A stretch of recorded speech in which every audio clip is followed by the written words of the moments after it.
Technology எல்லாம் மாறி வேற எங்கேயோ போயிட்டு இருக்கு பஸ். இதுல கொஞ்சம் டெக்னிக்காச்சும் கொஞ்சம் மாத்தினா கொஞ்சம் நல்லா இருக்கும். அதனால மக்களுக்கு யூஸ்ஃபுல்லா இருக்கிற மாதிரி இந்த ஆக்கப்பூர்வமான கருத்துக்களோ ஆக்கப்பூர்வமான யோசனைகளோ இருந்தா சொல்லுங்க. அதை நாங்க டெஃபரெண்டா எடுத்துக்கிறோம். ஆனா அதை விட்டுட்டு இந்த நக்கல் நையாண்டி சம்பந்தம் இல்லாத பேச்சு இதெல்லாம் பேசிட்டு அப்புறம் முதல்வர் பதில் சொல்லல, முதல்வருக்கு பதில் சொல்ல தெரியல அப்படின்னா அப்புறம் என்ன சோஃபா மாடல் ஆட்சியா? அது என்னன்னு புரியறதுக்கு எனக்கு ரொம்ப நாள் ஆச்சு. இந்த sofa set, table chair, teapoy, furniture பிசினஸ்லாம் வேற எங்க வெளியில போய் பண்ண சொல்லுங்க. அப்படி அந்த பிசினஸ் தான் பண்ணணும்னா நிறைய பிசினஸ் பண்ற மாதிரி வெளியில போய் பண்ண சொல்லுங்க. இங்க சட்டசபைக்குள்ள வேணாம்.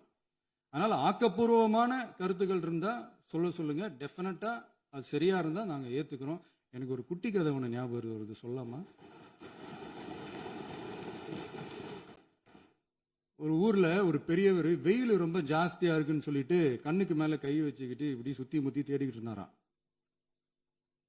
அப்ப கூட இருந்த ஒரு சின்ன பையன் என்ன தேடுறீங்க அப்படின்னு கேட்டானா. அதுக்கு அந்த பெரியவர் சொன்னாரா, அது ஒண்ணு இல்ல தம்பி, உங்க அப்பா இங்கதான் இருப்பாருன்னு சொன்னாங்க, அதான் தேடிக்கிட்டு இருக்கேன். எங்க உங்க அப்பாவையா காணோம்?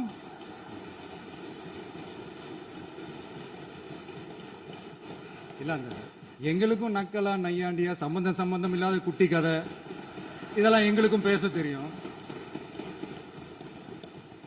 அந்த கதையில பெரியவர் அப்படி சொன்னாராம், தப்பா எடுத்துக்காதீங்க. அந்த கதையில பெரியவர் அப்படி கேட்டாராம். அதனால யாரும் இங்க டென்ஷன் ஆக வேணாம்.